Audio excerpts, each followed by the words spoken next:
Is this thing on? Is this thing on, chat? Oh my God, why is it muted again? Okay, but oh my God, today is the day. The Mandalorian and Grogu trailer might be tonight. Star Wars Celebration starts in just about, 7 hours. And we got some insane announcements coming this weekend. However, Andor Season 2 still holds the spotlight as three new trailers have released today. Today. 3 new trailers. One confirming Palpatine, at least involved in this second season in some sort of way. Whether he'll physically be there or not, well, that's for us to speculate about.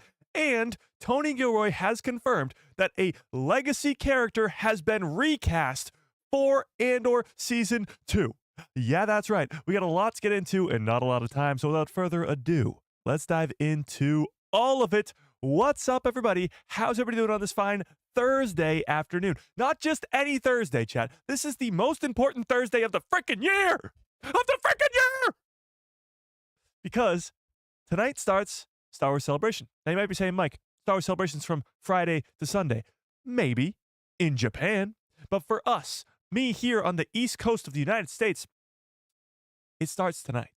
From 9 p.m. to 5 a.m. is the first set of panels, the Friday set of panels in Japan, because Japan is 13 hours ahead of me.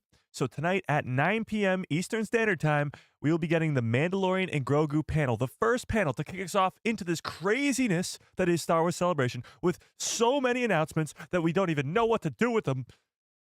It's going to be a blast. It's going to be an absolute insane time with the Mandalorian and Grogu trailer, hopefully dropping tonight. Now, that sounds like it should be what we're talking about all day long during this live stream for the next 2 hours. But it's not, because Andor Season 2 just keeps on blowing our freaking minds with these trailers, because a trailer a day keeps the haters away. And Lucasfilm said, oh, there's too many haters. Let's drop 3. Let's drop 3 trailers in the morning before Star Wars Celebration. You know, we just have so much content oozing out of our earlobes that let's just drop another 3 trailers this morning. And those 3 trailers might be the best, well, at least one of them might be the best one we've gotten. With Dedra in Luthen's gallery on Coruscant. Yeah, that's right, Dedra in Luthen's gallery.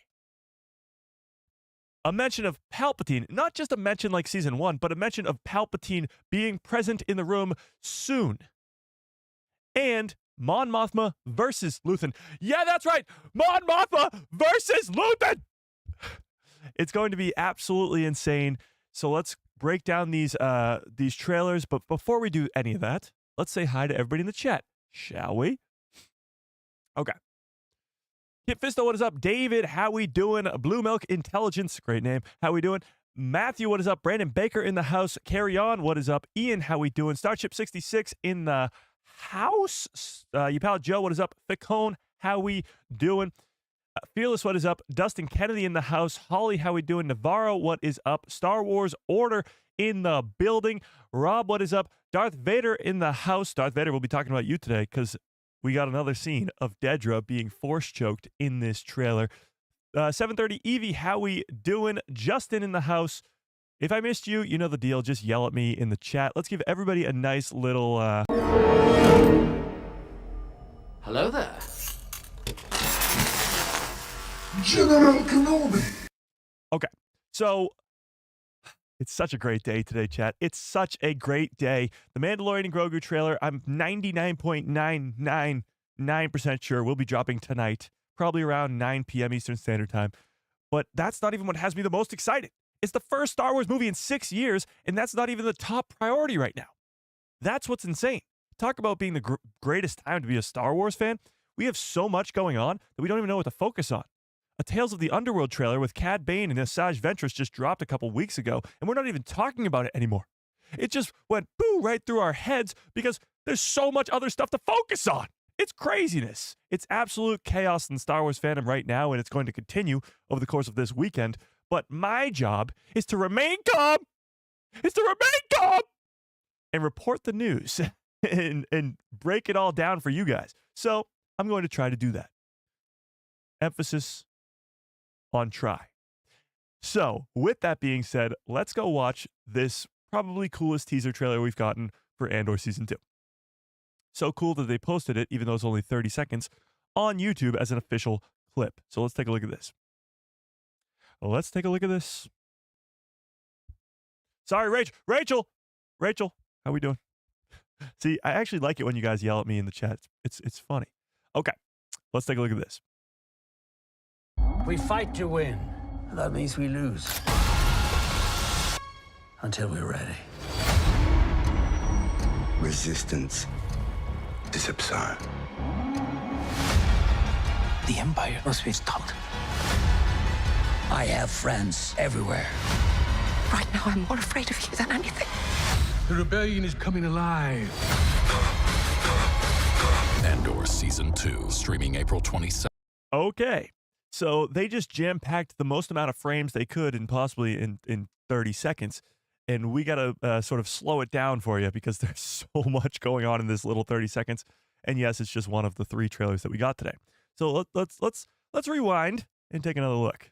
So first, it starts off on Yavin. This is a scene we have seen before. It is. But Yavin 4, really not much of Yavin 4 in a lot of these trailers because it's going to happen later on in the season. So take the Yavin 4 stuff that you get because you're not going to get much of it. We fight to win. That means we lose. Okay, so we really got to slow this down. So the first frame here is on Gorman, and Cassian seems to be getting explosives thrown at him or something like that, and he has to hit the floor.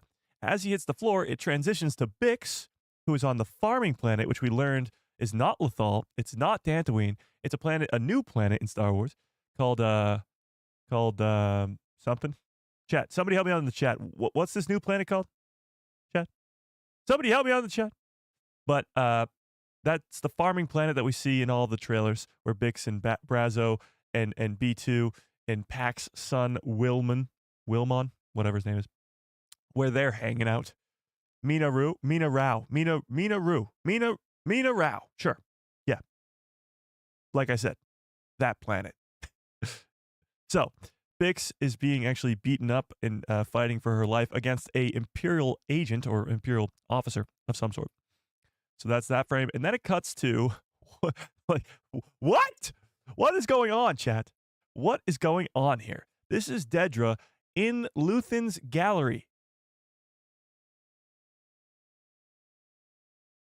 Simple as that. Simple as that. Dedra in Luthen's gallery. Are you freaking kidding me? So Dedra figures it out. This confirms that Dedra has figured it out. She's been looking for this Axis character for the entire first season of Andor, and now she must figure it out because she's at Luthen's frickin' gallery. Unless she's maybe following Mon Mothma, and she realizes, or by Mon Mothma's driver, that she goes to this gallery all the time, and maybe she pieces it together. But even still, either Luthen is there, and she's going face to face with the man himself, or it's Clea. And it's likely that Clea is going to be brought in and tortured, or at least brought in for some sort of interrogation if that's the case. And that's going to be absolutely insane. But this one scene right here that we have not seen yet, in all the trailers that we've gotten, nothing has been alluding to Dedra being in Luthen's gallery. But now it drops this, and it drops the big old bombshell that she's either talking to Clea or Luthen. Luthen obviously being the more crazy one, and it's probably not going to be him. But even if it is Clea, that means that Clea is either being brought in and interrogated, possibly even tortured, and that's how she finds out about the Death Star, and like we see in other trailers where she's talking about this super weapon that they have, and maybe Dedra's the one who tells her about it. I don't know. But this is going to be one of the most important scenes, and I think it will happen in the very early on episodes, sorry. Seasons, episodes, same difference. Episodes of the series, because this will be sort of a kick-starting point for the character of Dedra and Clea, I guess, moving later down the line into the season. But this is absolutely insane. Another trailer gives us yet another frame that we've never seen, and one that's so enormously important because Dedra's in Luthen's gallery. It's absolutely insane. Yeah. Maybe Davos rats out Mon Mothma on the Empire. Well, yeah. So the clip that we watched the other day on Tuesday's live stream of Luthen and Mon Mothma at Mon Mothma's daughter's wedding, and they're talking about Davos, because Luthen's like, you can't trust that guy. He's been talking to Imperials this whole time, confirming that not only Luthen will be at Mon Mothma's daughter's wedding, but also the Empire will be there. Krennic will be there. So a lot of information can come out that way. But Dedra's not going to be at the wedding. So her relation to all this is going to be pretty interesting. Yeah. And this frame right here is freaking wild. But let's keep going. Oh, hang on. We got to keep slowing this down, Chad. So Dedra and the... All right. Then you have Mon Mothma bawling her eyes out. As you can see her wiping away some tears as her daughter is behind her, ready for her wedding. So this will be in the first 3 episodes. Mon Mothma actress Genevieve has confirmed this. The wedding will be the first 3-episode arc. That means Tuesday, 5 days from today, we'll be watching this wedding happen. We're going to see Luthen go toe-to-toe with Krennic in the same room, have a stare-off, and it'll be awesome. And then everything will go on from there. The whole events of this wedding will be pretty much the catalyst, also alongside of the Gorman massacre, for this entire second season. Then we get Andor, and it's nighttime, if you look at the window there, on Gorman, but it's nighttime. So I think this is the night before the Gorman massacre, and Cassian sort of thinking about his life, really regretting some decisions he might have made. I don't know. But he's definitely here the night before the Gorman massacre, because he's not all beat up or anything like that. He's all nice and clean before the craziness ensues. But he's sort of contemplating what the hell he's doing with his life, because he might die tomorrow in the Gorman massacre, which we know he doesn't, because he eventually dies on the Scarif beaches. Honestly, there's a lot worse places to die. Scarif beaches would be kind of nice. But he's contemplating. Until we're ready. Then we get Luthen, and I think here he's talking to Cassian, it looks like, off to the side. Resistance. Okay, so this is where things get real interesting. What planet is this, chat? What planet do we think this is? I've heard some people say Yavin 4. I don't think it's Yavin 4. Cassian is in the Imperial pilot suit that he steals from the Empire when he steals the TIE Avenger, which, by the way, we have a whole scene of when he steals that TIE Avenger that we're going to watch in a second. But what planet do we think this is?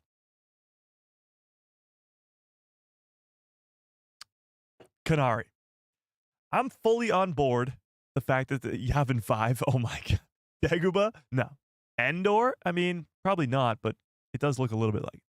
Kenari to me seems to be the most likely alternative, because Kenari is where Cassian's from. The whole first season was, a lot of the first season at least, was focused on him trying to find his sister, which I don't think is going to be just thrown out the window come this second season.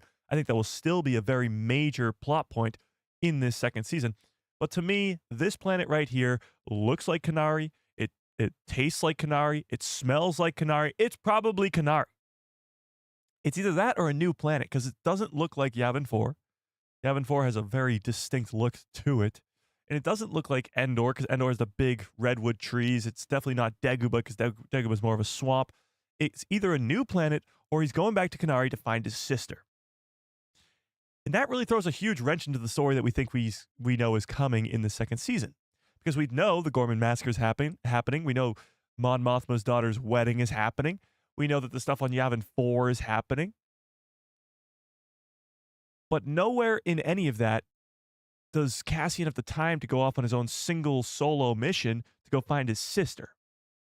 So unless it has something to do with the rest of the plot of the show, I don't know how,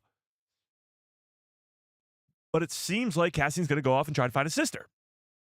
Like, that arc from the first season will be resolved in the second one.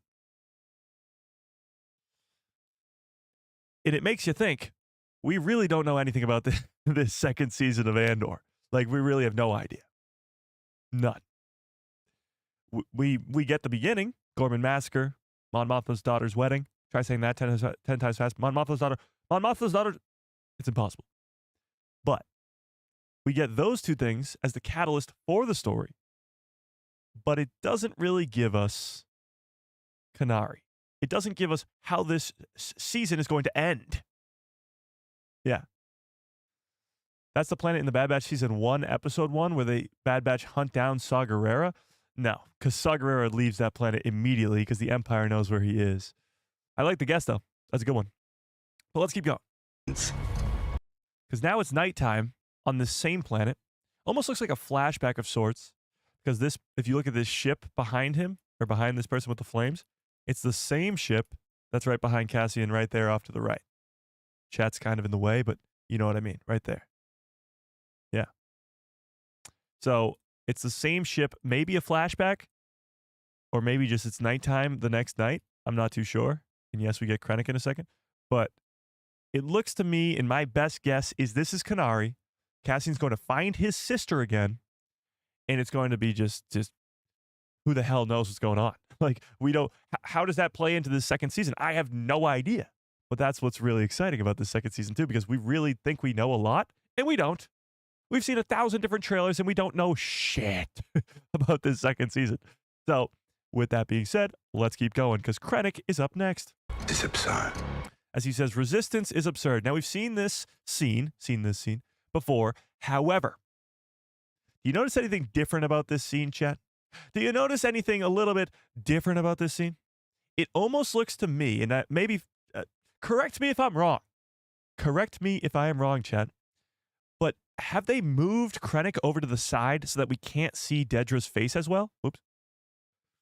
Because, correct me if I'm wrong, but we saw a lot more of Dedra's reflection in a previous trailer. I think, and again, correct me if I'm wrong, they're trying to hide the fact that he's interrogating Dedra in this room where she interrogated Cyril in season 1. Oh, I'm right? I love being right, chat, so thank you. But they're clearly hiding the fact that this is going on. I think Dedra might go on this, I don't know about a redemption arc, but she might help out the rebellion a little bit, maybe unknowingly, maybe knowingly, but Krennic is not too happy about it from the looks of it. And it seems as though with this trailer altering the shot, that they are hiding something. It almost is like we got too close to what's really happening here, and they're hiding it. Yeah. So, Krennic interrogating Dedra, pretty damn cool. But let's keep going. This to me, and again, I might be crazy here, chat. I am crazy. Never mind. Never mind. You get an Imperial guy right there. Close up on a blaster. Back at the Gorman massacre. Bunch of people gonna die. Critically acclaimed. This show, if you haven't realized, is critically acclaimed. Not enough aliens in Andor, chat. I don't know what it is, but there's just never enough aliens, you know? I really wonder, because of the first season and living through the first season in the Star Wars fandom and how shit on it was, just people coming up with all different excuses to try and hate this show for weeks and weeks and weeks. The lack of aliens, and by the way, we just rewatched season 1. There's a shit ton of aliens. The lack of Andor, as they call it, the bricks being in the background. Like, they found anything and anything to try and complain about this first season. I wonder if that's going to go down the same way in season 2. I wonder if that's going to go down the exact same way. Come next Tuesday, in the next 5 days, will fans be sitting here and shitting on Andor for no apparent reason? Will they be finding every little detail to try and complain about that doesn't really do anything? It's going to be interesting, because I feel like the love for Andor season 1 has grown over the years, but when it came out, it was really crapped on. So I guess we'll have to wait and see. But aliens in Andor, crazy times. Empire must be stopped. The Empire must be stopped. And here, he's talking to, looks like Pax's son again. And then he's hugging him there. Oh, this is on Gorman. Hang on. Hang on, chat. This is not on Gorman, and this is. So it looks like Mr. Pax's son, Willem, is going to be there. And there's some sort of Imperial transport there. I have friends. So we got K2SO back and better than ever with Cassian there. Out the window, it looks like that has some red on it, right? That X-Wing has red on it, so it's not one of Saw Gerrera's, I don't think. Friends everywhere. Right now, I'm Again, this is what I think's happening. This is Clea going all badass before she has to have her confrontation against Dedra, who is now in the gallery. absolutely insane. Yeah. Right now, I'm more afraid of you than anything. Okay, Mon Mothma here, and if I rewind this really quickly, Mon Mothma here says, Now I'm more afraid of you than anything. I'm more afraid of you than anything. And it looks to me that she is talking to Luthen here. Now, it's very hard to tell. It's a very blurry face off to the right, but it almost seems as though Mon Mothma is going to be, as you can tell, scared of Luthen at some point throughout this season. Because Luthen, well, we don't really know what he's up to, and not many people do, because he's a very mysterious guy. He knows all. He's pinning everybody against each other at the same time, and he's the puppeteer master from behind the scenes. So I think we're going to have some sort of power struggle / trust issues going on between Mon Mothma and Luthen in this second season. And when Luthen dies, because he will die, when he dies, there'll be some sort of great sacrifice that he makes that sort of proves his loyalty in some sort of way, or proves the ability to trust him, even though he's now dead. But that will lead Mon Mothma to grow even stronger in the rebellion and become more of a leader and take his role as sort of the leader of the rebellion. Because Luthen is going to leave a huge power vacuum where he once laid. Yeah. So it does seem to me that Mon Mothma here is talking to Luthen, but only time will tell. Oh my God, we got a crazy super chat. Hang on. Hang on, chat. Hang on. Darth Plagueis lives with a very generous $10 holla. Holy crap. Says, today's the day. What is your craziest prediction for this weekend? Ooh, that's tough. A crazy prediction is not getting the Mandalorian and Grogu trailer, because that's pretty much going to happen, I think. But a crazy prediction would be a live action show, I guess, that we just aren't expecting at all. Like an Andor, like an Acolyte, like a Mandalorian that we never would have guessed we were going to get, but they announced it and we're like, oh my God, that's awesome. So I think that's probably something cool that will happen, but I have no idea. I don't know, chat. What's your craziest prediction for an announcement for this weekend? What do we think's getting announced this weekend at Star Wars Celebration? Tell me in the chat. I appreciate the super chat. Darth Plagueis lives. Super chats, memberships. Keep the lights on over here. And I appreciate it. Like the Max Rebo show? Oh, no. No. Let's make a bingo card. You guys can make a bingo card. Okay. Well, let's get back to this trailer since I was so rudely interrupted. I appreciate it, Darth Plagueis. I really, really do. Okay. So Mon Mothma seems to not be trusting Luthen. More afraid of you than anything. The rebellion is coming alive. The rebellion is coming alive. Now, Saw Gerrera here looks like he's nice and intact. And we know, of course, by the time of Rogue One, he is pretty beaten up and battered around. So at some point in this second season, we will get to see that. Yeah. Absolutely. Then we get Cassian running. And this, to me, looks like it could be Kenari again. The rebellion is coming alive. Maybe not. It's some sort of foresty planet looking thing. Gives us Cyril. Cyril in the midst of it. Look at, he's covered in all this dust and smuck and stuff. And people are just, there's blaster bolts behind them. People are dying in the middle. Like, this might be the awakening, if you will, for Cyril. Like, he might turn to the light side and maybe join the rebellion if this is really how it goes down. Then you get Cassian running through the forest again. This looks to me like it will be Kenari, but who the hell knows? Who the hell knows at this point? And where is he running to? Maybe he's running to his sister? Maybe. Maybe. Then we get, of course, what has had Star Wars fans rattling their minds for the last, I don't know, month. And, of course, Lucasfilm throws it right back in our faces. With one of the latest and last trailers we may ever get for Andor Season 2, they throw it right back into the mix. Dedra seemingly being force-choked. Or having a panic attack. So, actually, with that, let's put up a poll in the chat. Just for old time's sake. Let's put up a poll in the chat, shall we?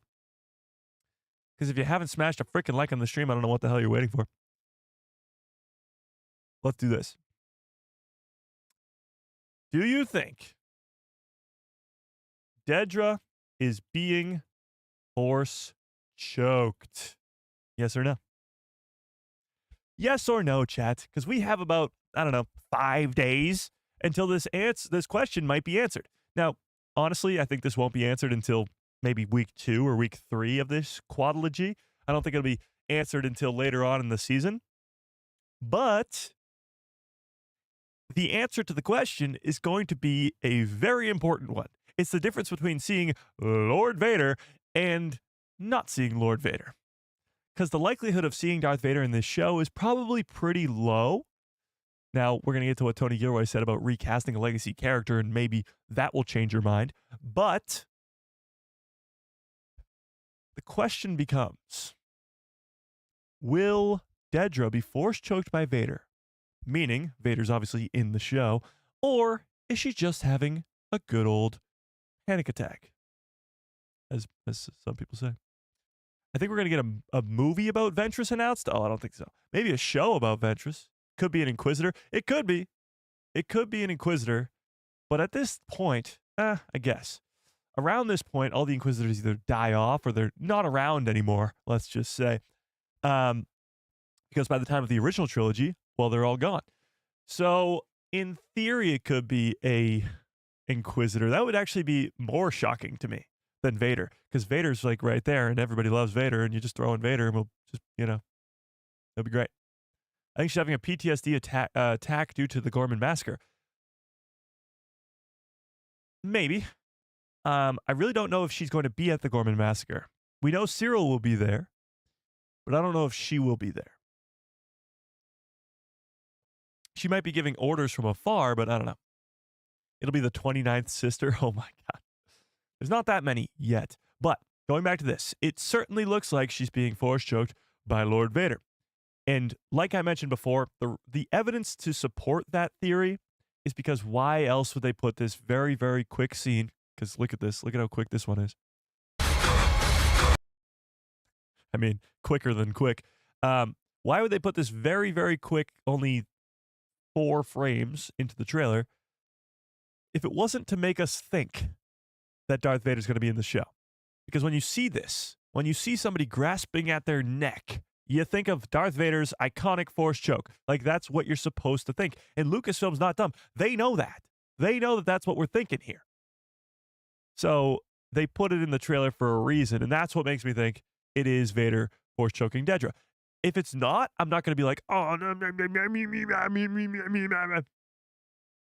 I won't say exactly that. It'll be something along those lines, but it won't be exactly that. But, sorry. I won't be all upset about it.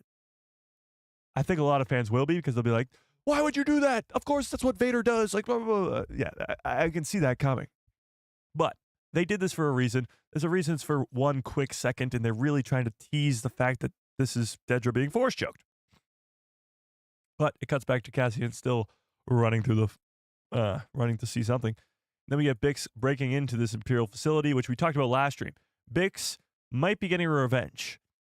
And by that, I mean she might be torturing to death Dr. Gorst that we saw in the trailer from Tuesday. And she might even be coming after Dedra next. So the craziness will ensue in this second season, but that is only one. Chat, that is only one of the 3 trailers that we have to watch today, and one of them is confirming Palpatine's presence. So let's keep it going, shall we? Let's keep it going. Where is... Oh, hang on. Hang on, chat. Is this the one? No, we just watched that one. Is this the one? Okay. Well, we'll watch this one first. I don't think this is the Palpatine one. Yeah, this is the Cassian Andor one. Okay. Watch this one first. This is the best look we've gotten so far at Cassian's flight suit, I guess, jumpsuit, whatever you want to call it. He even has the helmet there, which is pretty damn cool. The Imperial pilot helmet is one of the coolest designs in Star Wars. I mean, it's all I think the all black look looks like so much more badass than the Stormtrooper look, but just in terms of the pilot, it looks so awesome. How would I describe Cassian in a few words? He's highly resilient. You want to fight or you want to win? And when he needs to be, he can be absolutely ruthless. In Andor, we follow his extraordinary journey from reluctant rebel to fearless leader. Don't miss out on Cassian's story in the final season of Andor. Streaming April 22nd on Disney+.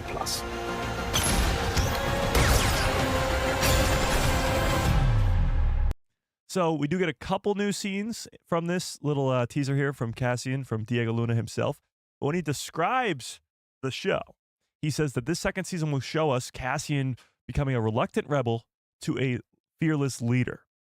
And that's going to be sort of the I guess, character development, let's say, of Cassian throughout the second season. Yes, we're going to get a lot of Luthen probably dying, Mon Mothma leaving Coruscant, calling out Palpatine, Bix getting her revenge on Dedra and Dr. Gorst, and all these different characters doing all these different things. But for Cassian himself, this will see him go from a reluctant joiner of the rebellion that we saw at the end of season 1 to an actual leader that we see by the time of Rogue One. The guy who's supposed to go on one of the most important missions for the rebellion ever, which is to go get the Death Star plans. But we do get a couple new scenes in here, so let's run it back. How would I describe Cassian in a few words? He's highly resilient. This is on Coruscant. We do know he'll be on Coruscant. He's the guy who helps Mon Mothma escape. We learned that one last stream. You want to fight or you want to win? And when he needs to be, he can be absolutely ruthless. When he needs to be. He's going to start killing a bunch of people, Chad. I mean, he's killing a bunch of stormtroopers here. In Andor, this is Cassian, and that's Luthen. I mean, this looks like Coruscant to me. I mean, it's hard to tell. They're indoors somewhere. But a meeting between Luthen and Cassian on Andor. I mean, on Coruscant. Jeez, Chad. Brain is broken. In Andor, we follow his extraordinary journey from reluctant rebel to fearless leader. And it even says from reluctant rebel, and it shows him here. Rebel to fearless leader. And we see him on Yavin 4, where he ends up before Rogue One. Fearless leader. Don't miss out on Cassian's story in the final season of Andor. Streaming. We haven't seen this scene yet. Cassian's sprinting towards something, and he's clearly had this TIE Avenger for quite some time because he's quite that flight suit has seen better days, let's say. In April 22nd on Disney. Honestly, what I think's going on here, and is sort of just coming to my mind as we speak, this farming planet that Bix and Brazo are on, we saw in the leaked scene from Tuesday's live stream, Bix is expecting Cassian to arrive.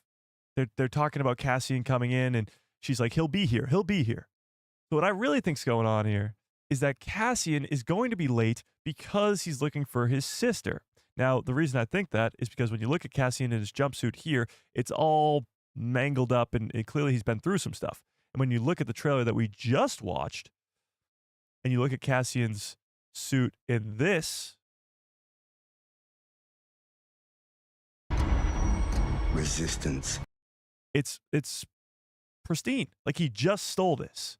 So he's going to be going to whatever planet this is, possibly Kenari, to go find his sister before he ever goes to go help Bix.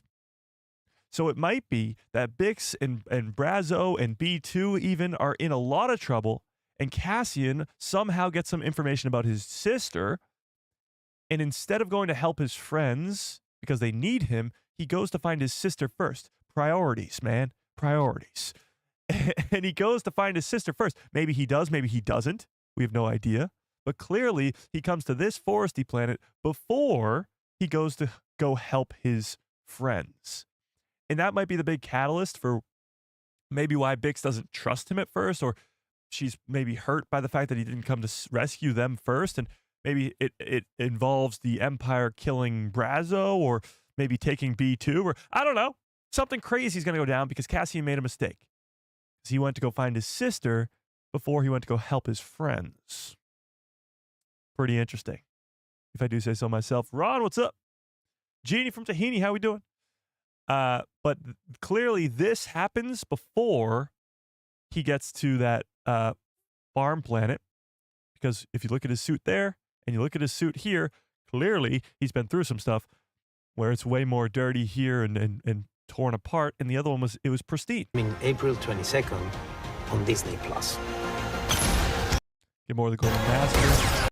This one's pretty wild. So two TIE, I don't even know what these TIEs are. They look like TIE interceptors almost, but I don't know. They look like Vader's TIE ship, honestly. Just a little bit different.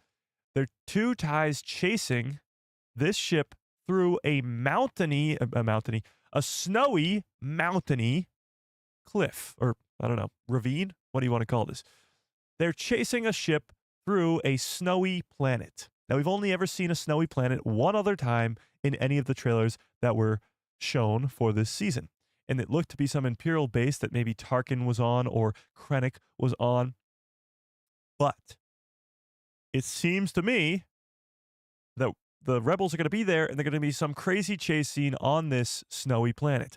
Again, more evidence to suggest that we have no idea what's going on in the back half of this season.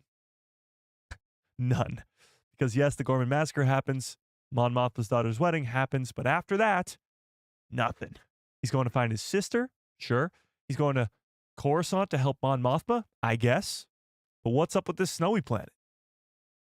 What's up with Kenari? What's going on here? You know what? It's mountainy. No, it's mountainy. Chat. Mountain us? It's not mountain us. It's mountain me. It's mountainy. Chat. God. Now this is pod racing. It does look like a pod racing scene going through the little ravine like that. But that's a pretty cool chase scene that we haven't seen yet.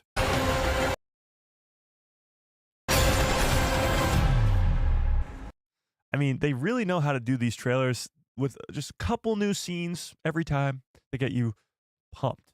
Now, speaking of getting pumped, watch this. So this is the third trailer that we have. And we actually have an official scene, too, with Cassian escaping with the TIE Avenger. So, yeah, this is the last teaser trailer that we got today.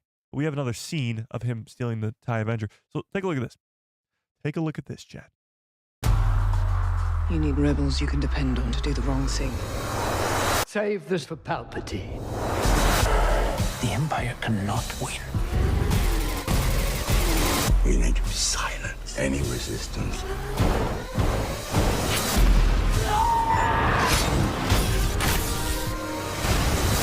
Cassian!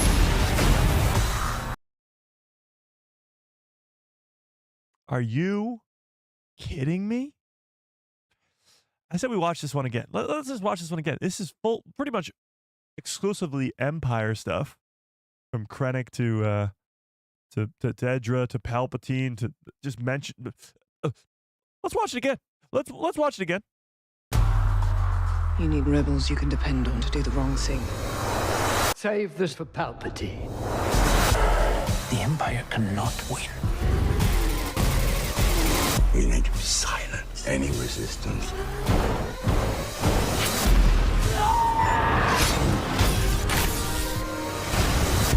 Cassian! Okay. So let's break this down a little bit here. First things first, we got a conversation between Krennic and Dedra. Yeah, that's right. Krennic and Dedra. And what Dedra says here, it's so weird. Listen to it. Just listen. You need rebels you can depend. You need rebels you can depend on.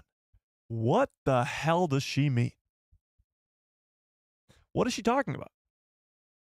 Is she saying that she has rebel spies in the rebellion? Depend on to do the wrong thing. To do the wrong thing? And maybe it's Vel and Cinta? Why are they zooming in on Vel's face like this?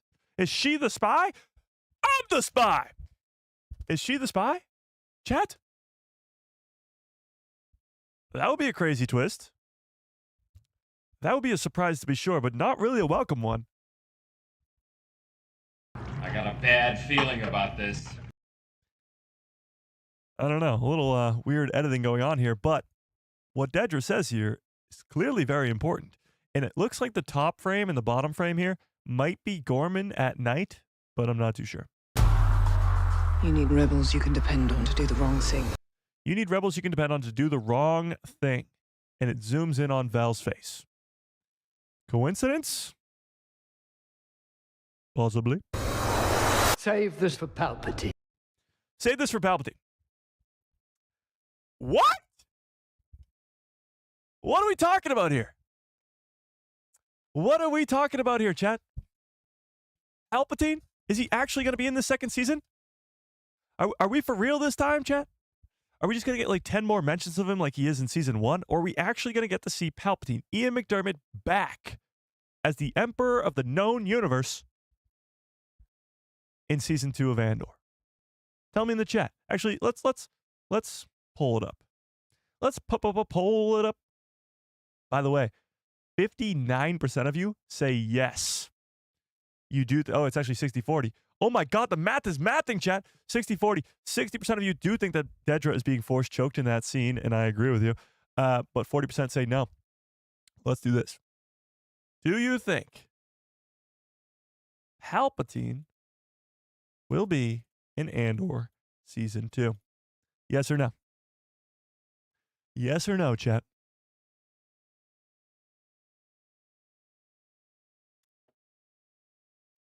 The Andor Season 2 team confirmed that Andor will go to Yavin in the first arc, which also involves the tie. So that is Yavin, not Kenari? Really? Well, then who is he fighting on Yavin? That's the big question. But I will say, you hope Palpatine isn't in it? Really? Why not? To me, it seems as though this might be one of the last opportunities to get Palpatine into Star Wars. Think about it. We've really filled out the gap between the prequel trilogy and the original trilogy. So much content exists in between those 19 years, just a measly 19 little years. From 3 seasons of The Bad Batch, 4 seasons of Star Wars Rebels, 2 seasons of Andor, Rogue One, Kenobi, Solo, the 2 Jedi games, literally thousands of, maybe not thousands, hundreds of Star Wars comics. There is so much that already takes place in between these 19 years. So the likelihood of seeing Palpatine again in some future project is probably very small. And even if he does appear in maybe some like Tales of the Underworld or something, it'll be a very small part, and it won't be live action. So this might be one of the last times ever that we get to see Palpatine in live action. Ian McDiarmid in live action as Palpatine in Andor Season 2. And let's not get these words twisted here, chat. He is saying, save this for Palpatine. Whoops. Whoop. Hang on. You guys can't see that. Save this for Palpatine. Now, he's looking up, which makes me think that like he's looking at a video conference or a hologram of some sort of. He's not looking at people in the room. Looks like he's looking up at some sort of communication device. So maybe he's talking to Dedra, maybe he's talking to Krennic. I don't know, but he is saying save this for Palpatine. Now maybe they're talking about the Gorman massacre because that's going to be a huge falling out in this second season. But it seems to me a mention of Palpatine is one thing, but telling a specific character to save some information for Palpatine leads me to believe, at least personally, that there's going to be some future conversation with Palpatine in the room. And the way they tease Palpatine in season 1 is just incredible. Like they really just mention him probably 10 times. And with the fact that Mon Mothma, because we can't forget that Mon Mothma is calling out Palpatine in the Senate building. Don't forget about that. It's very likely, with multiple now, not just the Mon Mothma calling him a monster inside the Senate after the Gorman massacre, there's now multiple references to Palpatine in possible appearances for his character. And it might be one of the last times we ever see him. That's crazy. That is crazy. But we do have another super chat. Hang on. Whoops. Hang on. Let me see if I can do this. I'm a little bit interested here, chat. Can I copy this and then paste it here? Paste. Huh. I'm going to need somebody else to send a super chat, but just to test that out, but we'll see. I just tried to put something in, but I don't know if it's working. Okay, we got a super chat. Holly with a very generous $5 holla says the cast and crew said Dedra would be helping Krennic with a special project.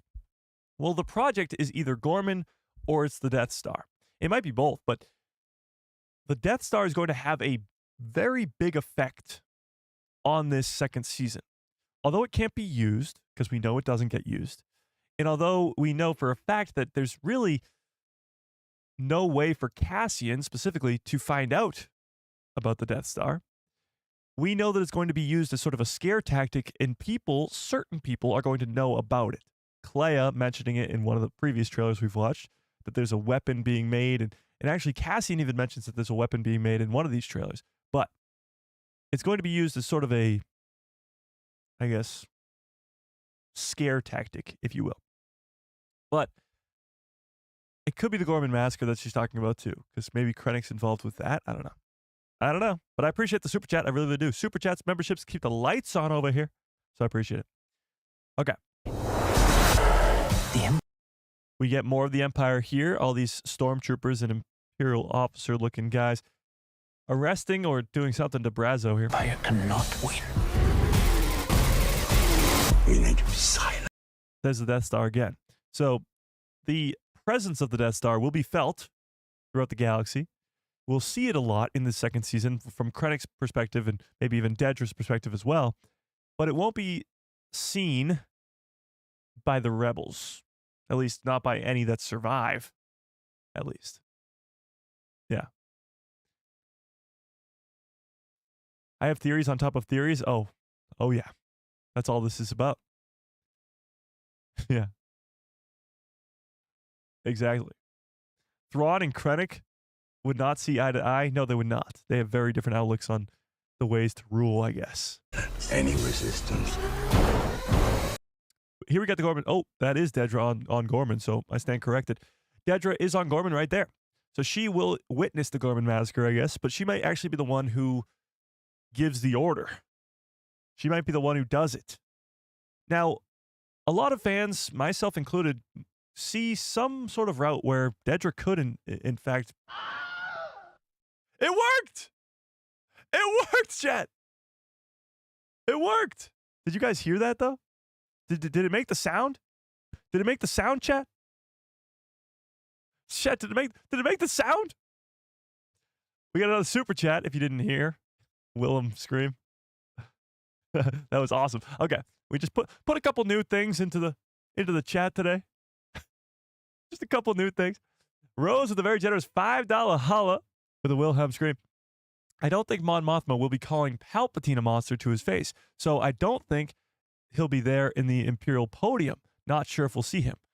I agree with you that she won't be saying that to his face, but she will be saying that to the the other senators. And I think Palpatine will then rise up from the middle, or at least make an appearance after she says that. So she's like, the monster will come for us all. And then he's like, oh yeah. And then the mic drops and then the music comes in. It's like, introducing from Naboo, Palpatine, Sheev Palpatine. And he walks in with a great entrance music. It's like, bum, bum, bum, bum, bum, bum, bum, bum, bum. And he walks in, and then he's like, hey, guess what, lady? You call me a monster? I call you a monster. And then he's like, yeah, that's what'll go down. But no, I agree with you. She's not going to call him a monster to his face. But that doesn't mean that he won't show up right after she says that. And of course, save this for Palpatine. So let's go back to that trailer. But I appreciate the super chat. And yes, we did integrate some cool new stuff into today's live stream. There's something else that I integrated into today's live stream, but I don't know if it's working. I have I have employed a Star Wars character to my own services. And he's one of my favorite characters of all time. So we'll see if he shows up today. I'll leave it at that. Okay? I'll leave it at that. Justin, what's up? Okay. So Dedra is on Gorman. Is she the one who pulls the trigger? Do you guys think that she's the one who gives the order to make the Gorman massacre happen? I don't know. Tell me in the chat. Mike Baca? No. Here we got Cassian throwing some sort of... I don't think that's... This is so awesome. That scared the crap out of me, but it was so great. I Hodja with a very generous $2 holla. I appreciate that, I Hodja. This is so great. Okay. This is never going to get old. I Hodge with the very generous $2 haul says, can we get another Scream? Somehow Wilhelm returned. Well, you just did it yourself. I appreciate that. That is so incredibly awesome. Okay. Back to this now.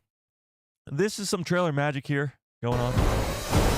Cassian's not actually throwing this fireball at this guy, but he is throwing something. K2SO here. On Gorman. Hang on. Cassian's pulling out his blaster, coming down into this, this is incredible. Another your pal Joe with a very generous $2 haul says we need another. This is awesome. But he's holding his blaster when he just arrives on the farming planet, whatever it's called. I don't even remember anymore. But yeah, so that's pretty cool. Bix, this is a new scene too. She's in an Imperial building here. Okay, this might be when she's getting her revenge. She looks mad as fuck here. This looks like an Imperial building behind her, as you can see the lighting there. This might be when she's torturing Dr. Gorst that we saw from the trailer on Tuesday. Cassian! Luthen looking all snazzy at the wedding. Cassian! Big explosion right here at the end. Hang on. Cassian! Big old explosion right there. I don't know what that is.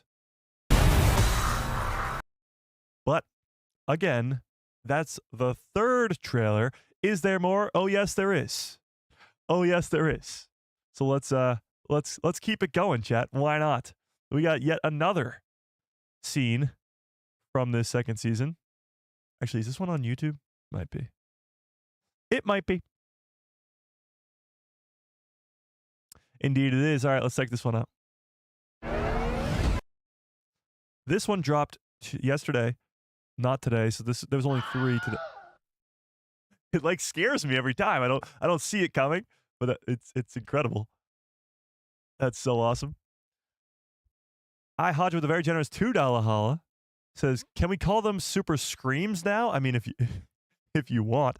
Okay, but check this one out. This one dropped yesterday. It's an actual scene, a first official scene from Andor Season 2 of Cassian stealing the TIE Fighter. It says TIE Fighter as the title of this, but we've been calling it the TIE Avenger. I guess it doesn't really matter. It's a TIE Fighter nonetheless. But check this out.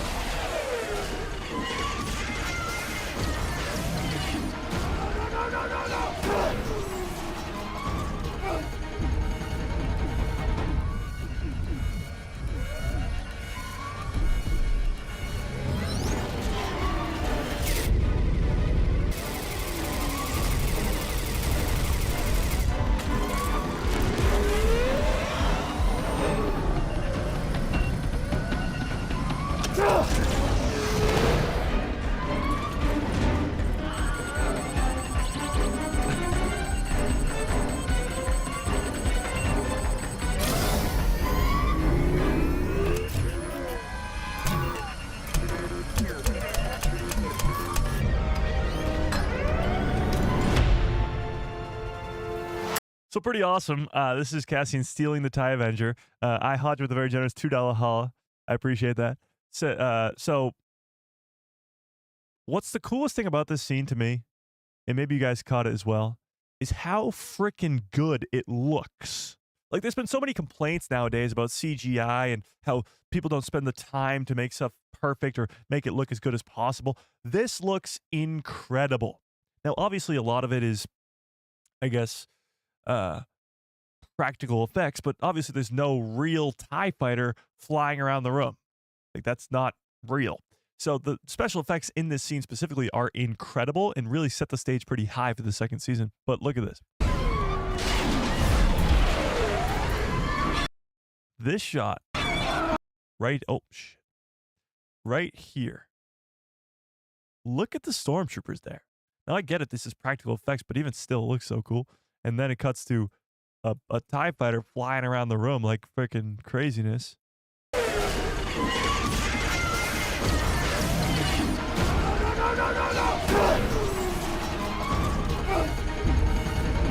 really get to see the inside of this cockpit here of this TIE Avenger. It's a very new make and model. As a lot of this technology has never really been seen by us Star Wars fans.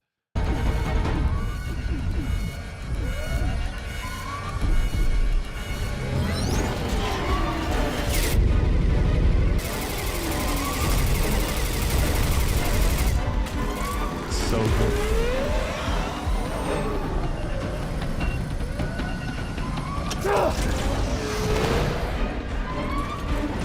Now this guy has quite the design. This is awesome. He's got a snowsuit on. I mean, this makes me think that he's stealing the TIE Avenger from this snow planet that we see from the trailer. Honestly, it seems to me that we might just be getting thrown into the middle of craziness. Like, this might be the opening scene of the show. Like, it's been a year since we've seen Cassian in terms of the timeline. So since season 1 ended, it's been a year since we've seen Cassian. So what he's doing, it's so distracting, but I love it. 50 Thunder with a very generous $2 haul says, I got to get back to work. Happy screaming. I appreciate that, 50 Thunder. Have fun at work. But it makes me think that Cassian, where we first start off the season, might be already sort of integrated himself into the Empire as a pilot, and now we kickstart the season off with him stealing this TIE. And that will be how the beginning of the show starts. Like, that's the beginning. This might be the opening scene of the show, which will be absolutely insane. And that might give us the snow planet, as this guy's clearly dressed to be up in the snow. This is one of the coolest designs. It's very Scout Trooper on the Battle of Scarif type vibes, but also meets Snow Trooper, and it might be the coolest design of all time. This might be the best design for a Stormtrooper helmet and just costume in general ever. It's so cool. Yeah, it's awesome. But he is trying to kill Cassian, so let's not spend too much time on this guy. However, he does make the poster. Remember when we were looking at the poster for for Andor season 2, and this guy was on it, and we were like, "Who the hell is this guy?" Well, he's the guy who's trying to shoot down Cassian.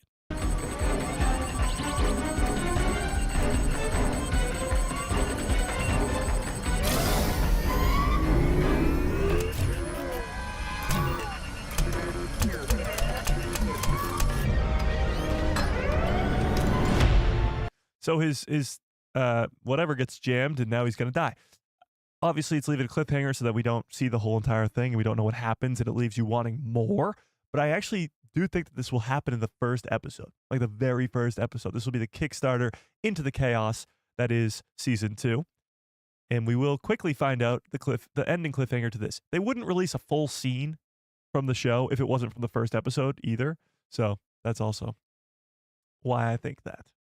Indeed.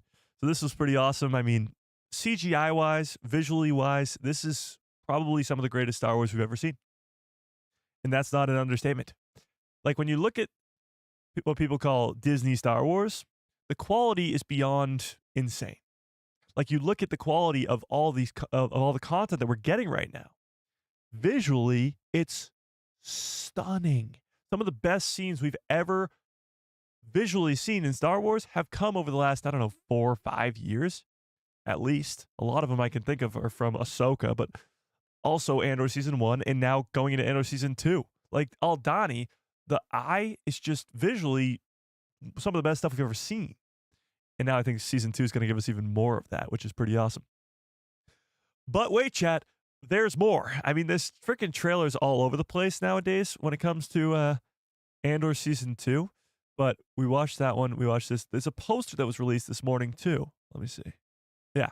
So this poster was posted this morning, and it's with the caption, "The Empire must be stopped." And you got what looks to me to be Krennic. I mean, the cape is pretty giving there. But you got the Death Star up in the sky. You got the Coruscant sort of skyline behind him with the ISB headquarters there. Pretty damn cool. They posted a very similar one the other day of the good guys, I think. But, yeah. So there's that. But now let's get to the good stuff. Let's get to what the hell... How would I describe... I mean, that was the good stuff. Palpatine being mentioned. Tell this to Palpatine, all that crazy stuff. It's awesome, okay? But let's get to the crazy stuff, and that is Tony Gilroy talking about. Oh, hang on. I dropped something. Tony Gilroy talking about a recast of a legacy Star Wars character. Okay? Let's talk about this. So this comes from The Hollywood Reporter as they interviewed Tony Gilroy. And in this interview, some stuff was revealed. Andor creator Tony Gilroy talks the challenges of following up season 1's rapturous acclaim. So all the high claim of season 1, it was hard to live up to it with season 2. But, he did. Andor showrunner Tony Gilroy has already written most of season 2 by the time season 1 became the most well-received Star Wars title of the Disney era. Now, tell me in the chat, is Andor your favorite? What the hell? Is Andor your favorite Star Wars Disney Plus show? Tell me in the chat. To me, it's number 3, and honestly, season 2 might bump it up to number 2 or even number 1. But to me, it's number 3. Right now behind Ahsoka at number 1 and The Mandalorian at number 2. Granted, again, season 2, if it's really better than season 1, as they say it's going to be, then I think it has the ability to pass both Ahsoka and The Mandalorian, and then maybe Ahsoka passes it again with season 2. But it's definitely one of the greatest things that has ever come out of Star Wars, period. Not the Disney Star Wars era, not the Star Wars over the last 5 years. Star Wars, period. One of the greatest things to ever come out of Star Wars, end of sentence. And season 2 might be better than it. Or I think it's really going to be better than it. And that's crazy talk. That's literally crazy talk. To say that this is one of the best things we've ever gotten from Star Wars and that it can be one-upped by its second season, and that's not really a bold statement to even say, because even the actors and actresses are saying that the second season is better than the first. It's absolutely crazy. And then when you think about it, that the ending point for this character of Cassian is Rogue One, which is one of the greatest Star Wars movies of all time. It's wild how great we're living it as Star Wars fans, but let's keep reading. The series about how small-time thief Cassian Andor, played by Diego Luna, became a rebel hero in time for his ultimate sacrifice in 2016's Rogue One. Spoiler alert. It was so well received that one of the audience's only quabbles actually pertains to the minimal number of alien characters. It was so well received that one of the only complaints that they could have was that there was not enough aliens in the show. Season 2 notably made up for this, clearly. But despite having the second 12-episode story planned out in detail, the road to the finish line became far more challenging than anyone ever expected, because it was supposed to be 5 seasons, and now it's been dwindled down to 2. For starters, in the months leading up to Andor's series premiere in September of 2022, Wall Street fell out of love with streaming, resulting in major market corrections and no longer valued subscriber growth projections. Consequently, Disney had to make some tough choices about Disney Plus moving forward. Its leadership began by pumping the brakes on the release schedule for its already produced works. And they, understandably, opted to become more judicious regarding its production output and overall spending.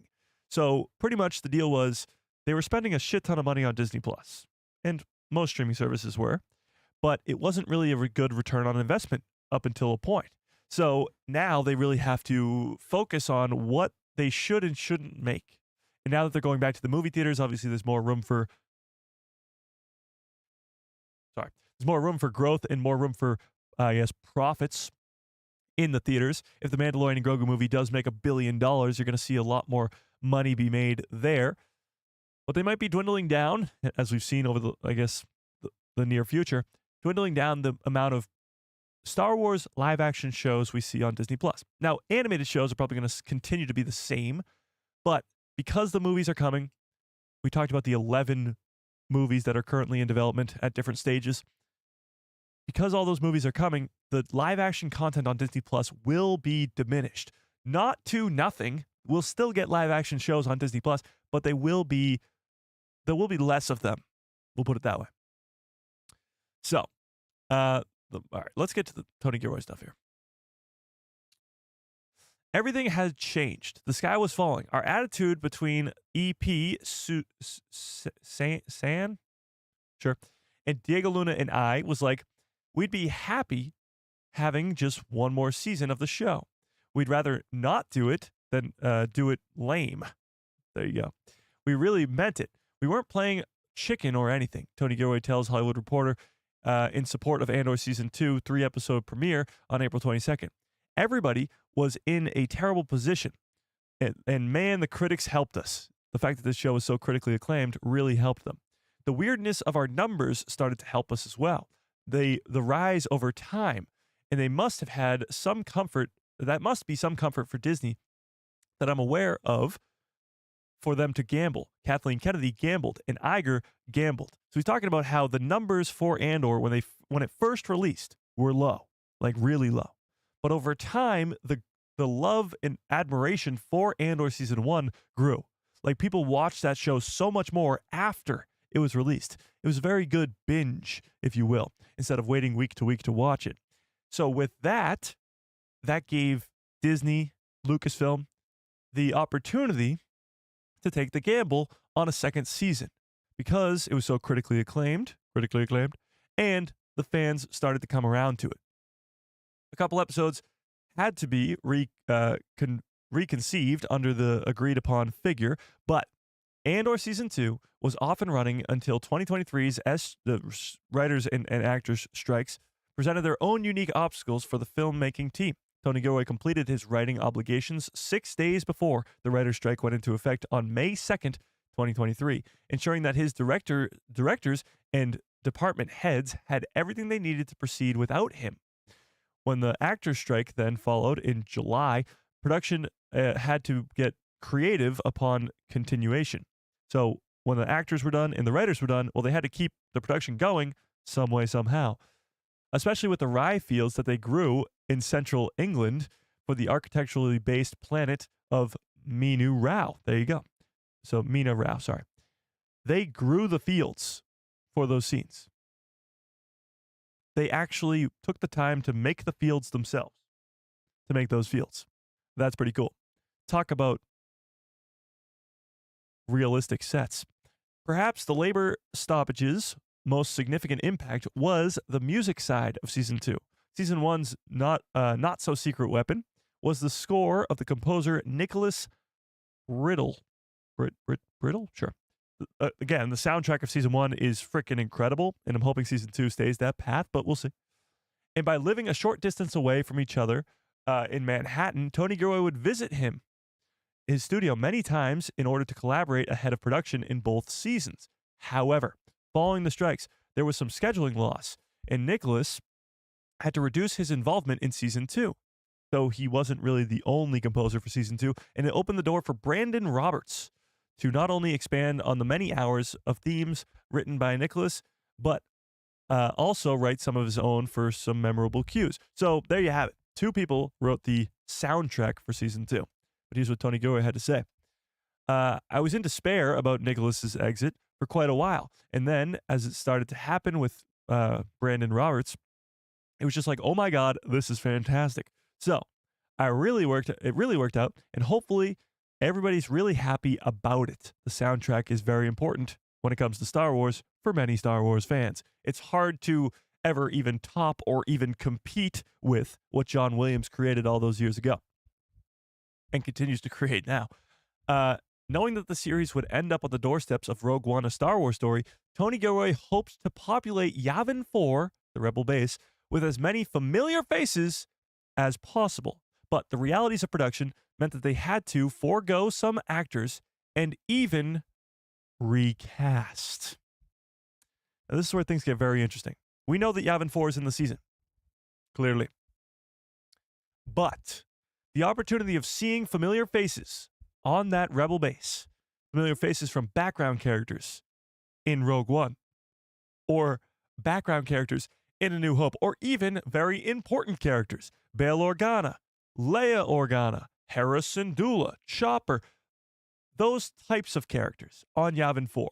But even when you're talking about, I guess, familiar faces in other places, you have Vader, Palpatine, the characters we've already talked about, Tarkin, But even recasting a legacy character is absolutely insane. Who is he talking about here? Who was recast to be involved in season 2? Now, there's a few options here. Just a few. I feel like if they were bringing back Bail Organa, they wouldn't recast Jimmy. So it would probably be a legacy character that has sadly passed away. James Earl Jones, Darth Vader. Or I don't think they'd recast him. I think they would digitally alter his voice to create him. But Leia Organa. Now, the likelihood of seeing more Leia in the future, now that Carrie Fisher has sadly passed, is dwindled down to pretty much nothing. If you're going to deepfake her character, that's a possibility, I guess, but the use of her character is going to be very, very small. However, what if they were to recast her? First of all, would we want this?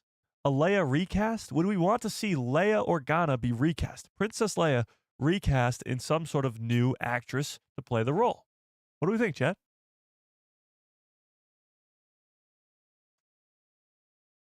What do we think?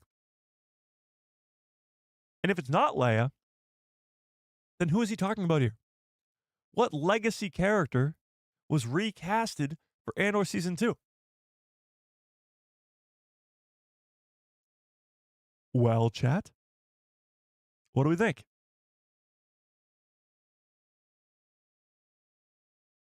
A recast for who? That's what I'm saying.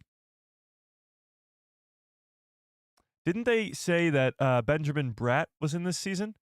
There's a guy named Benjamin Norris, I think his name is, in this season, but we don't know who he is. We don't know who he's playing. Benjamin Bratt is a replacement for Jimmy Smits playing Bail Organa? What? Hang on. Who is this Benjamin Britt character? Benjamin Brett.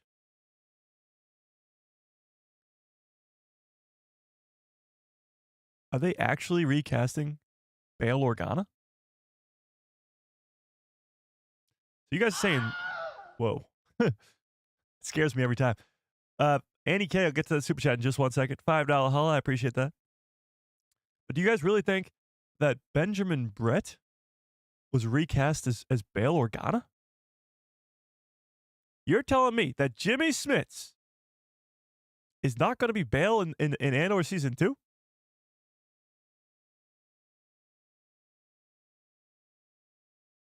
What?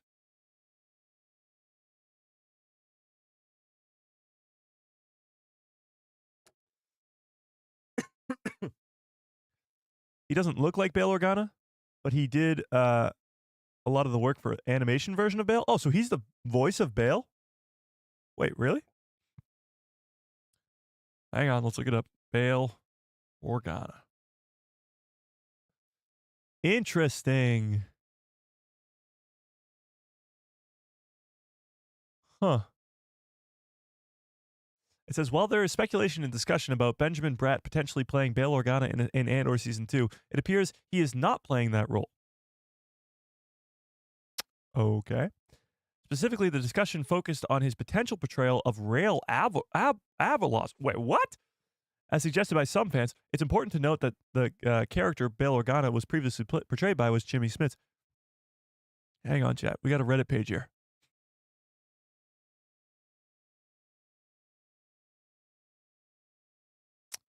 Huh. So it says that Benjamin Bratt was cast in Andor Season 2 in an undisclosed role, which was still undisclosed as of now. Bail Organa is a legacy character whose absence at Yavin 4 would draw valid criticism. True. Jimmy Smits is the only legacy character actor that comes to mind when Tony Gilroy mentions that they're being very, very expensive to bring back. I don't know. To recast Bail Organa seems a little strange to me. Millie Bobby Brown as Leia. Millie Bobby Brown would make a great Leia. But it seems a little crazy to me to recast a character like Bail Organa. I don't know. Maybe. Bail has been played by Jimmy in every iteration of the character. Every single one. From Revenge of the Sith to I guess not animation wise, but he was back in Rogue One and he was back in Kenobi. So to have him not be in Andor season 2, unless they like deep fake his face onto him or something, I don't know. It'd be a little weird to see a different face as Bail Organa than the character that you see in Rogue One just a couple weeks, days later. Something's not adding up there, Jet. The math ain't mathing on that one. He is getting older, I guess, but that's sort of the age he's supposed to be at this point. I don't know. That's interesting. Okay, but Annie K with a very generous $5 holla. I appreciate that. It says, Leia is my first hero, and I want her recast to have more. A Leia impression? I don't know if I can do Leia, but I can do help me, Obi-Wan. You're my only hope. No. So I will say recasting a character like Leia is very, very difficult. It's the same thing as recasting a character like Han Solo, like they did. But they've already deep-faked Leia. That's the biggest thing. They've already deep-faked her in Rogue One. So would they recast her? Like, she's not going to be a main character of this Andor Season 2. Fast forward to when she's a main character. No, she's not going to be a main character of this second season. So if you're just going to have like one scene with her, then you don't need to recast her. You can just deep-fake her. Spend the money. You're already spending $300 million on this show. You might as well spend a couple more bucks to give us some Leia Organa. Yeah. However, recasting a legacy character, even if it is just Bail Organa, is pretty wild. And I don't know I don't know how I feel about it. I don't know if I want anybody else but Jimmy Smits playing Bail Organa. I don't know. I'll have to see it and see how I feel about it. Because if it's not immediately like, that's Bail Organa, then I'm going to be upset. Yeah. Tom, what's up? Yeah. Technically, they recasted Leia for Revenge of the Sith. That's the freaking baby.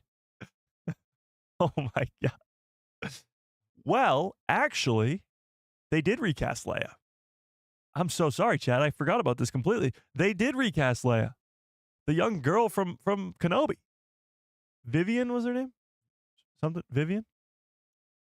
And actually, speaking of Vivian, I forgot I even had this article pulled up. Collider just released this article about Vivian. What a coincidence. No, I'm actually dead serious. I forgot that I had this article up. We need a strong female Star Wars universe. Obi-Wan Kenobi's young Leia actress has a solid pitch for a Star Wars spinoff. So just as we're talking about Leia being recast, the young actress who plays Leia in the Kenobi series, Vivian, is talking about a spinoff for Leia. Possibly giving us a young Leia in the worlds of Coruscant and Alderaan. I don't even know. Spinoff, I guess. I mean, I'd be down for that. But let's see the pitch, I guess. Let's see the pitch. I almost feel like it could be really fun to do some sort of teenage Leia. I said in a few interviews that I had some people like, no, don't need it. Yes, we do. We need some less male-centric Star Wars. I mean, female-centric, male-centric. Doesn't really matter to me. Just make a great story. We need more women because we need more strong female Star Wars universe. I agree with that. But here's the deal. Leia already is one of the greatest characters of all time. So expanding on that character alone is going to be fun. I love that. So I think it would actually be really fun. All right, let's get to the pitch. I really enjoyed how Skeleton Crew, perfect example, did the teenage roles. Goonies type Stranger Things-esque show. It was definitely for teenagers, but it was centered around Star Wars. Again, it's centered around teenagers, but it's still Star Wars and it's still really good Star Wars.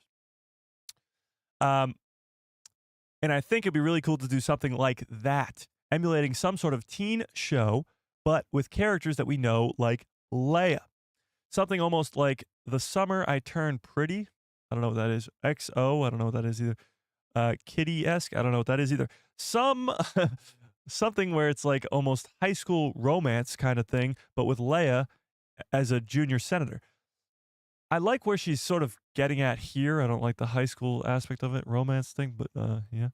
I think it would be very difficult to execute or it would be difficult to execute with proper writing, but it would be really fun to do something like that and really bring in more of that type of audience. I agree that they should do more with Leia. I don't know if that's sort of the answer, though. I don't know. But it is funny that we're talking about a recast of Leia when Leia's already been recast. We just forgot about it. Chat? We just forgot about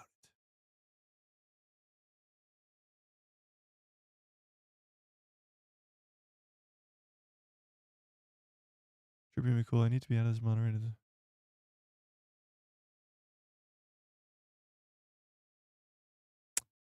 Hang on.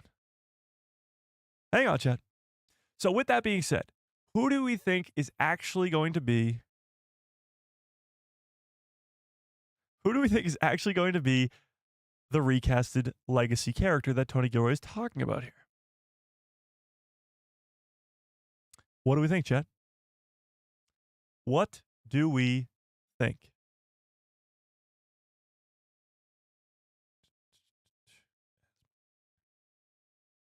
Boom, boom.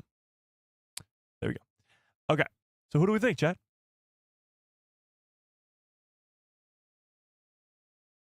Huh. Interesting. That is fascinating. Can somebody do me a favor? Actually, hang on. Hang on, chat. Can somebody do me a favor and just type into the chat !gamble. Gamble. !gamble. I just want to see what happens. I just want to see what happens, chat.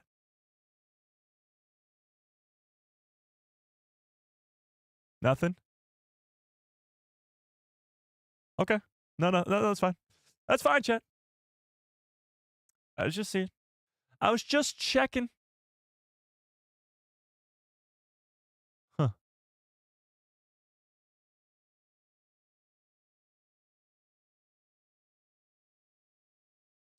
Huh. Oh, sorry. Can somebody put !gamble and then just put like the number 10? The number 10. One more time. !gamble 10.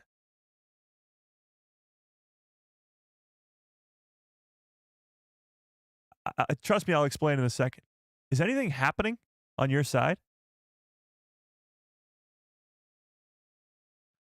Can we get some good cup solo orders in the chat, please?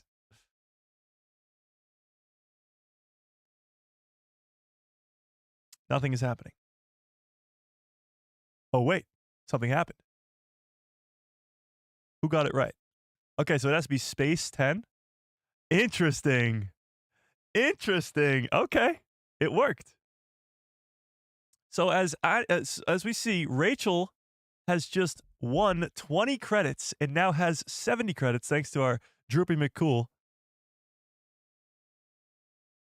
Very interesting. Can somebody type into the chat, please? Let me see. Hang on. Can somebody type into the chat? !Top smugglers. Actually, no, sorry. I take that back. !credits. !credits. Oh my God. This is chaos. All right, let me explain what's going on here, chat. Let me explain what's going on here, chat.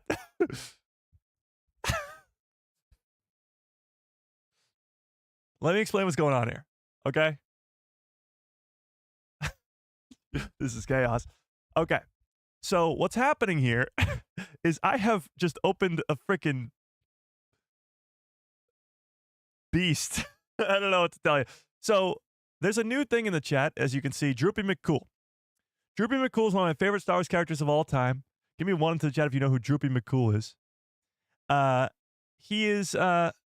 He's the lead horns player in the Max Rebo band. Okay? And Droopy is now running our Canto Bite Casino, if you will. He's running our Canto Bite Casino. And every one of you now has credits.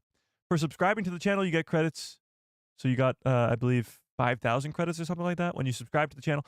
For becoming a member, you get a certain amount of credits. For sending a super chat, you get a certain amount of credits. For just doing stuff, you get just interacting with the channel, you get credits. For watching, you get credits. For every 5 minutes you watch a live stream, you get 5 credits. So you get credits now. That's right. This credit has no actual value in real life, just yet at least, but it is something you can play around with. Now we have 3 games set up in the chat. So I need you guys to calm down for a second as you're already gambling away all your money. It says you have 0 credits. Okay.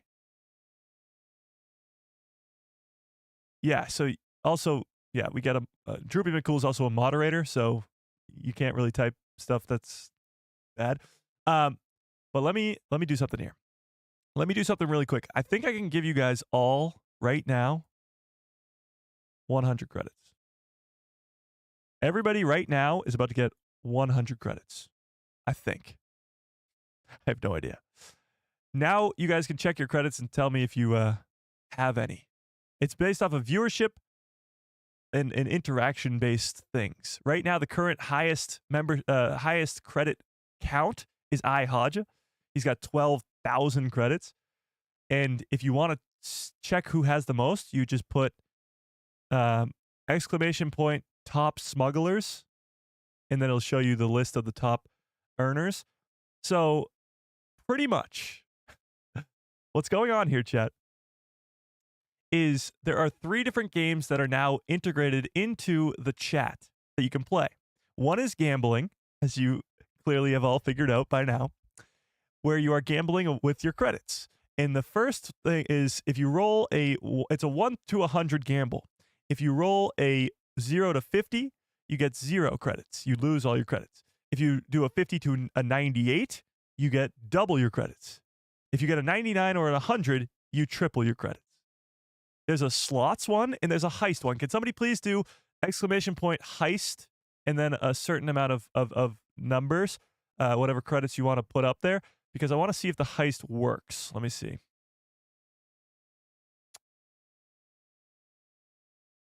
I don't know if the heist is working. Oh, it's working.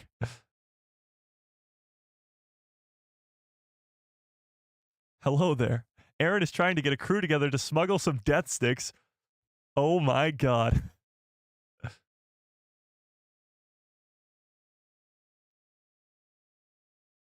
This is chaos.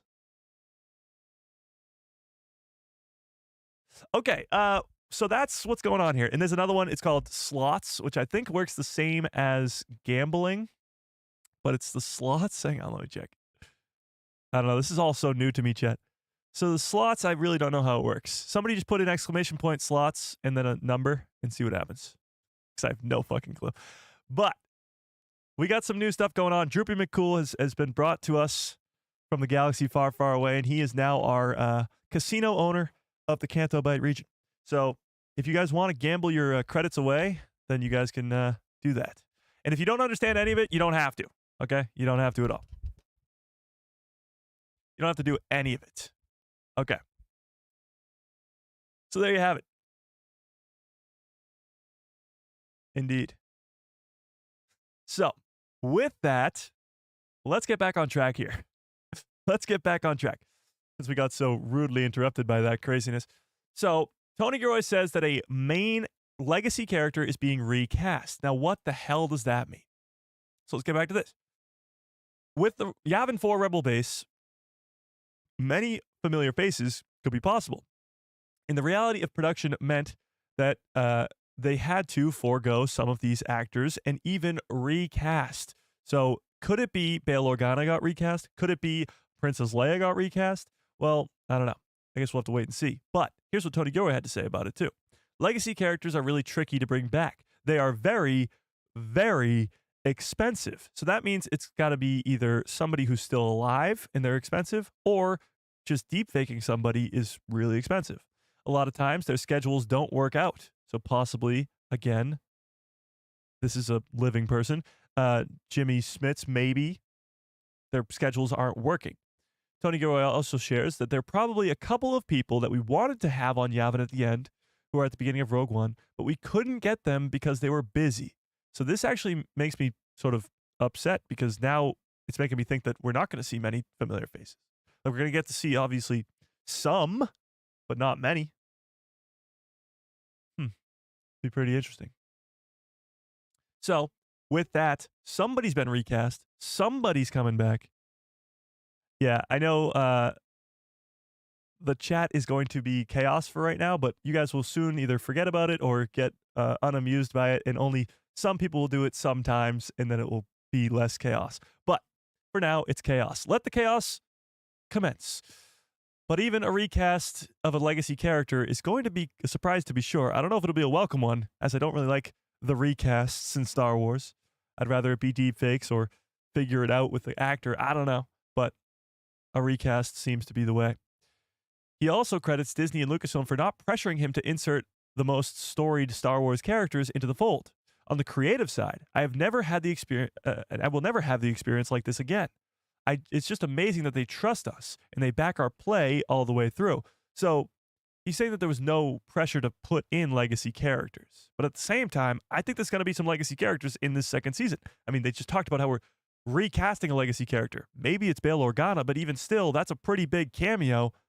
I think Vader's coming. I think Palpatine's coming. I think there's a lot more people on the way. As he stated several times, though, throughout the last couple of years, Andor Season 2 will be Tony Gilroy's swan song in the Star Wars franchise. When you consider his reconfiguration of Rogue One during post-production, he has already given nearly a decade of his life to the galaxy far, far away. So when people are so upset about him leaving Star Wars, I get it. He's a great creative. We want him on Star Wars. But he's given us a decade in the Star Wars universe. That's a lot to ask of a guy. And he's given us 3 of the greatest Star Wars projects of all time, which is crazy.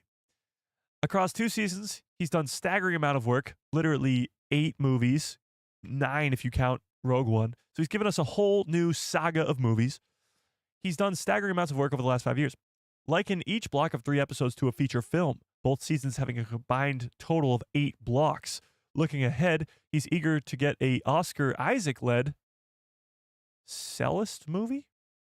Huh. He's doing an Oscar Isaac movie after this. The more you know. But there you have it.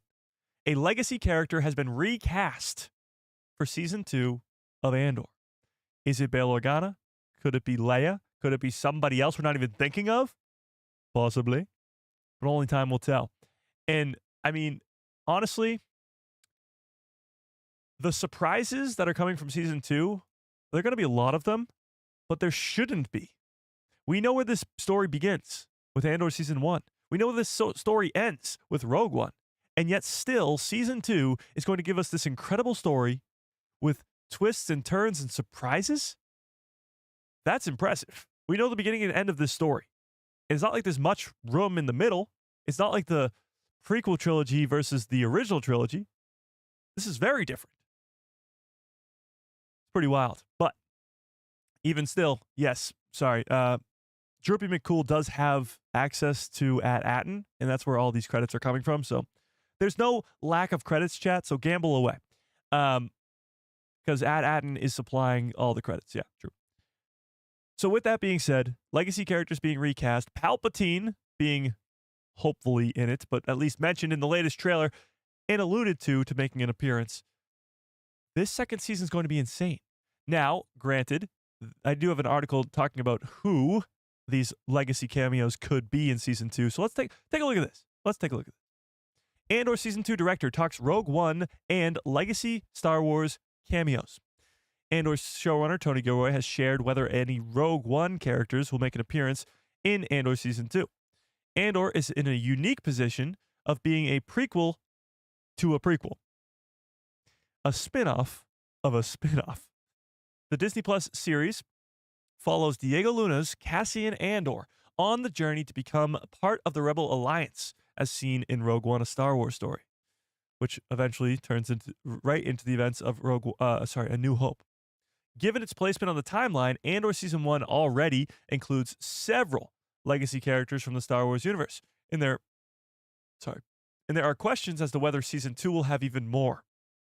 So the Season 1 ones are obviously Saw Gerrera, Mon Mothma. I don't know. Do we consider Cassian Andor a legacy character at this point? I don't think so. Not yet. Maybe after Season 2. But Mon Mothma, Saw Gerrera. Who else? It's little, but there are a few. There'll be more in Season 2, I do think. But, so here we go. Season 2 ones. So this is the article that we just sort of read about. If any, legacy characters are really tricky to bring back. They are very, very expensive. A lot of times their schedules don't work out. But there's probably a couple people that we wanted to have in Yavin, but we couldn't because they were busy. So which characters could appear in Season 2? This is where it comes up. So we know that K2SO will be in it. We know that Orson Krennic will be in it. But fans maybe think that Jyn Erso could be in it.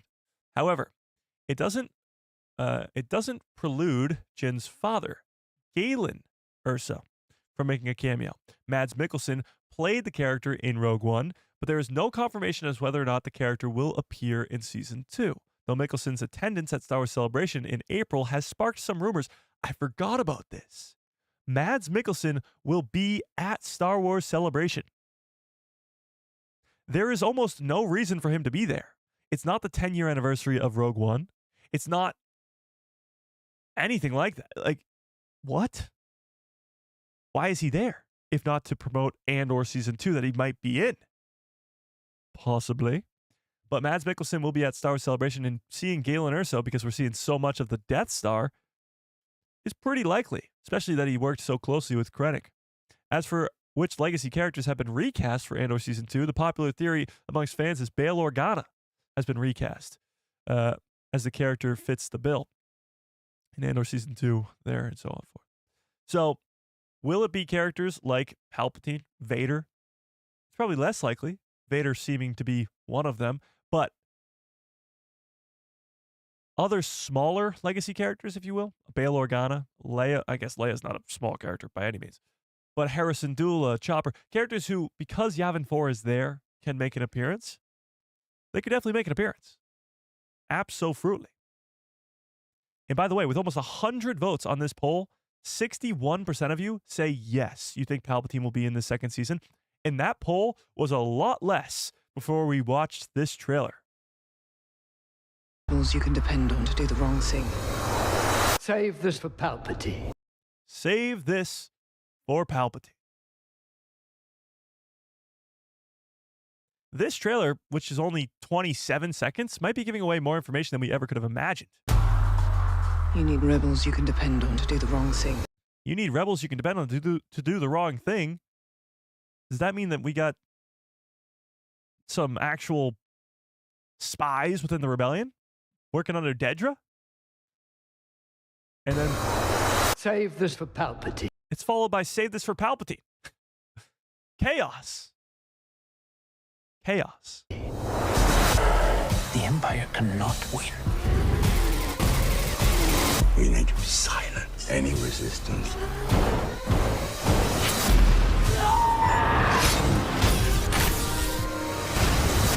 Cassian! Pretty awesome. Okay, so here's how this is going to work, by the way. Let's talk about the Mandalorian and Grogu teaser trailer coming out tonight. So I am about 99.999999999% sure that we will be getting the first official Mandalorian and Grogu teaser trailer, or official trailer, whatever you want to call it, tonight. And that will be around 9 p.m/10 p.m. Eastern Standard Time.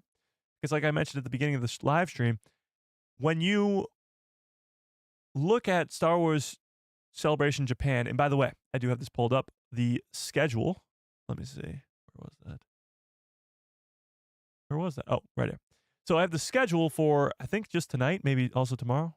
Okay, here we go.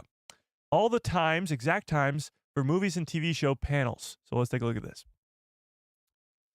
So this is Thursday, April 17th. So this is Eastern Standard Time. Eastern Standard Time. This is perfect because when they put up the Japan times. It's very confusing because Japan is 13 hours ahead of Eastern Standard Time. So this is the Eastern Standard Time times. Okay? The Mandalorian and Grogu panel kicks off the whole weekend at 9 p.m. tonight. So in about 5 hours and 20 minutes, the Mandalorian and Grogu panel will begin. I think around 10 p.m. or maybe 9:45 is when they will drop the trailer, and everything will go crazy. Everything will go absolutely insane. I'll make the breakdown video about it. We'll do all this crazy fun stuff. So watch over that breakdown video late tonight, probably around midnight or 1 in the morning. I don't really know, however long it takes me to make the breakdown video. But from there, I'm going to be up all night because we're watching all the panels. We're watching everything from 9 p.m. to 5 a.m. because it's in Japan. So the first panel is the Mandalorian and Grogu one, and they're starting with a bang because they know the people in the United States will still be awake at this time, and they're going to give us the trailer for this movie. Then, Friday, but still technically the same day in Japan, from midnight to 1 a.m., we have the Industrial Light and Magic panel. Now, Industrial Light and Magic Season 2 comes out tomorrow. Actually, probably comes out tonight at midnight. But Season 2 of Industrial Light and Magic drops then. Then in the next hour is Publishing Stories from the Galaxy Far, Far Away, where we're going to get to see some grand finale of the High Republic stuff, some new stuff from the prequel trilogy and sequel trilogy and beyond, from books and stuff like that. Then, those are sort of the big three when it comes to tonight. Then the next night, so Friday night, now it's 9 p.m. again, and we are watching the Andor Season 2 panel for an hour. Get creators and executive producer Tony Gilroy with Diego Luna and the cast for a sneak peek at the final season. I don't think we'll get too much from that. There'll be a sneak peek, probably a new trailer, but nothing that nothing too crazy, I don't think. But at midnight to 1 a.m., this might be the craziest panel of the whole weekend. Ahsoka Season 2 gets a panel, and this is Friday night into Saturday morning, 12 a.m. to 1 a.m. Join Dave Filoni and special guests as we look back on the first season of Ahsoka. Special guests obviously are going to be Hayden Christensen, Rosario Dawson, and hopefully some other cast members, but Hayden Christensen and Rosario Dawson being the big two, and hopefully give us a sneak peek, or at least the people in attendance a sneak peek at Season 2, because they've been filming it for a couple weeks now. Those are the big two for Friday night into Saturday morning. Oh, I holled with a very generous $2 holla. I appreciate that. Says the scream seems appropriate at these games. Oh yeah, it definitely does. The chaos has ensued in the chat, but I appreciate the super chat nonetheless. So these are the two big ones on Saturday. Now these are not incorporating the craziness that will be the announcements, the live action shows, the animated shows that we don't even know about yet. The craziness that will be announced at Star Wars Celebration will probably be at these panels that are the important ones, but we don't even know about them yet. So then the next night, this is now Saturday night into Sunday, at 9 p.m. to 10 p.m. is the first look at Vision Season 3. Vision Season 3 has gone under the radar up until this point. Really, nobody's been talking about it and how it's going to be enormous, but Vision Season 3 will have its own hour-long panel to start off Saturday night into Sunday morning. Then, also that same Saturday night from 10:30 to 11:30 is Building the Galaxy with Walt Disney Imagineers. Okay, we'll get some behind-the-scenes stuff there. But it doesn't talk about, again, where these new stuff can be announced. So when we look at the end of the day on Sunday, I think they're going to give us a lot of new stuff. Maybe the big dramatic finale with fireworks and big announcements. But these are just the panels that we're going to look forward to. The Mandalorian panel, the Andor panel, the Light and Magic panel, the Ahsoka panel. But when they announce all the other stuff, it's going to be in between.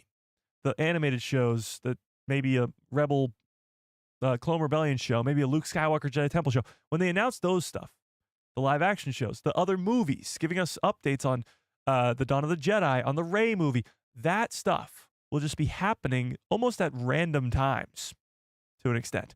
When there are animation panels and stuff like that, but that's probably where they'll be announced, but they'll be at random times throughout the night. So my job is to stay up all night for the next 3 nights, sleep through the day, ruin my sleep schedule, you know, the fun, and give you all the information as it comes. So here's how our schedule will look, chat. Once this Mandalorian and Grogu trailer drops, I feel like I'm jinxing it now because I'm saying it's going to, but I think it will. Once it does, I'll make a breakdown video, get it out as soon as possible, and we will still have our live stream on Saturday. So Friday, which is tomorrow, you'll have a Mando and Grogu teaser trailer breakdown video and hopefully some other big announcements happening, but there will be no live stream. On Saturday, we'll still have our live stream, still the normal time, and we'll still have our live stream. And then on Sunday, hopefully we'll get some big announcements for animated projects, live action projects, and movies, and just chaos will ensue. And then we are now live streaming on Mondays instead of Tuesdays. Remember that. Mondays instead of Tuesdays because Andor is on Tuesday. So it's like the quickest turnaround ever because Andor Season 2 begins on Tuesday, so we'll have the live stream, prediction live stream on Monday. Yeah, that's right. 5 days till Andor Season 2. 5 hours until Star Wars Celebration. Possibly 5 hours until the Mandalorian and Grogu trailer drops. The first Star Wars movie in 6 years. We're finally getting a trailer. And it could have Han Solo, the Millennium Falcon, Hondo Ohnaka in this trailer. Like, that's not even an over-exaggeration to say when we've been talking about what this movie's going to be about. Grand Admiral Thrawn hopefully is teased more than just nothing. Zeb Orrelios and some greatness along the way. But with that, I do have to let you guys go. I do have to go make a short for tonight, or finish making a short for tonight. What do we think of this new Canto Bite? What do we think of all this? What do we think? Can I rewatch your streams on your channel? I wouldn't have to search for them for the lives on Star Wars. What? I don't know what you're asking there. I don't know what you're asking there. It will dump, oh my God.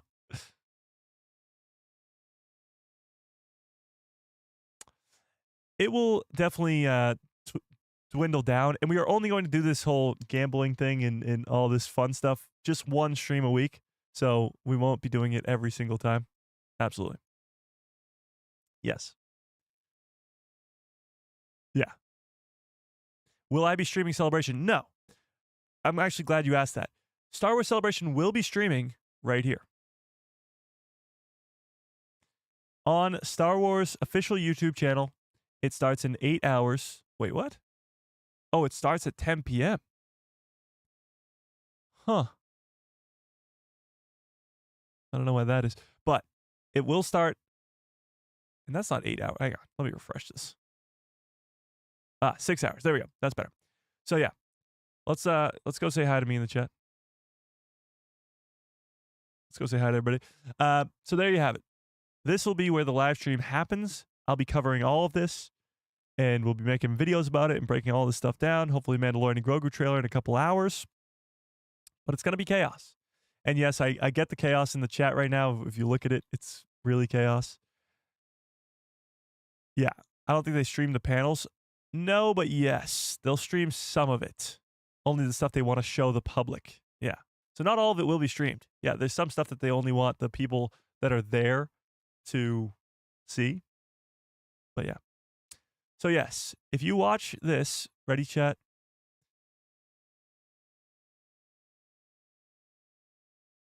Now somebody try and type in, I don't know, gamble or heist or anything.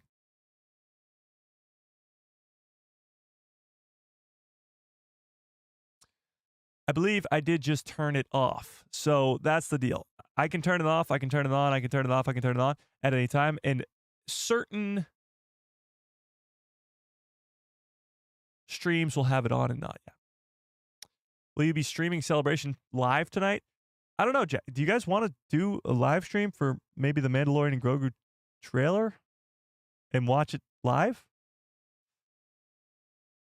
I don't know.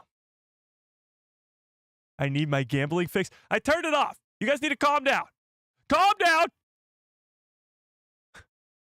Yes, live. Watch it live. Okay, well, we can't watch the entire celebration live. It's going to be 8 hours. We can't be doing that, chat. I got work to do. I got to make these breakdown videos.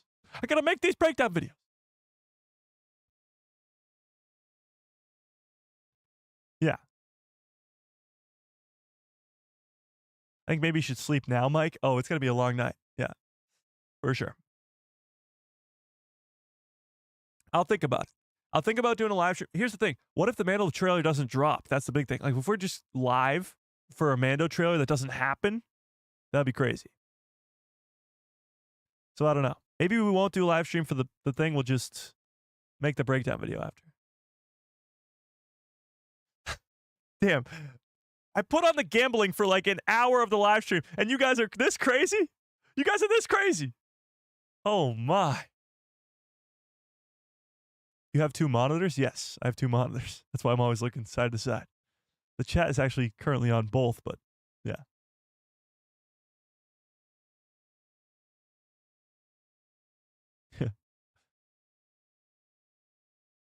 I don't like the language police either. I can turn on certain aspects of it, but obviously I can't have you guys swearing like crazy. So, yeah.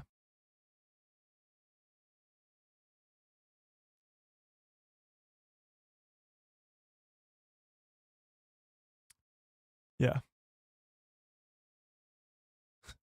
Okay.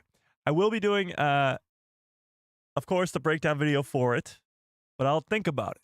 If you guys are not yet in the Discord, there's a link in the description below to a Discord called The People Who Love Star Wars. Go join that, and maybe you guys can convince me.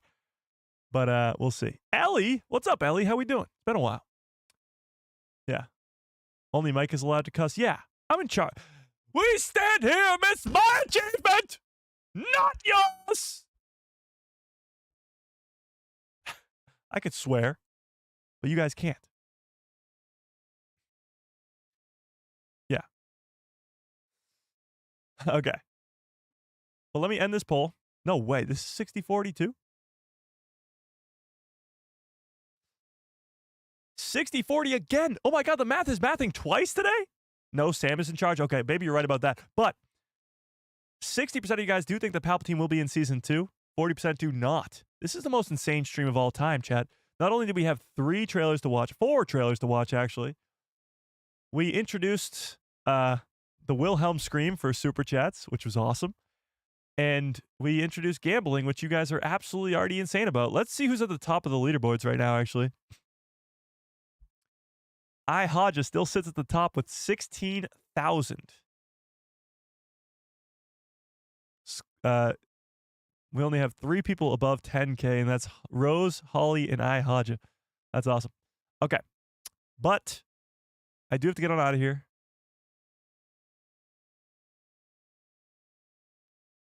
The biblical word for donkey is not a swear word? Fix that? What? Okay. But how do you get that many credits? Subscribing, becoming a member, Super Chats, watching.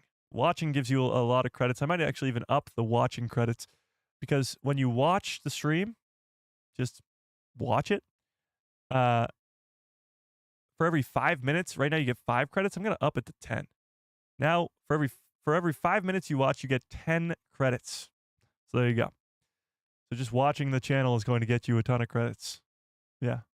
Where do you see the credits? Well, if you push !credit, will it still tell you or no? I don't think it will, because I turned the bot off. Yeah, it won't tell you. Yeah, save your credits. Save your credits for something big. Because once we integrate the merch store in, and we integrate some giveaways and stuff, well, the credits will come into they'll come into play. Yeah. Yeah. Right now the bot is off, so we'll see. Okay, Droopy McCool. Everybody say hi to our newest employee over at The People Who Love Star Wars, Droopy McCool. He was working hard today. I appreciate it. So, Droopy, we appreciate you. Huge shout outs to Brandon Baker, Fearless for being the greatest moderators on planet Earth. I, Haja, Annie K, 50 Thunderer, your pal Joe, Rose, Holly, Darth Plagueis lives with very generous super chats. I appreciate you all so much more than you will ever know. Smash a freaking like on this stream if you have not already. Oh, wait, chat. I almost completely forgot about this. The reason that Samantha is not here today is because she is currently winning an award. So could we get some congratulations in the chat for Samantha? She is winning an award, chat. Yeah, that's right. An award. So get some congratulations out to Samantha, please. Oh, wait. That one was empty. So, the next time I see you, chat, we will have hopefully gotten the Mandalorian and Grogu trailer, and we're going to be getting some other crazy stuff, too. Okay, but until then, smash a freaking like on this stream if you have not already. How many likes do we got, chat? Am I going to be upset? Well, that's not too bad. That's not too bad, chat. But until next time, may the Force be with you. Always.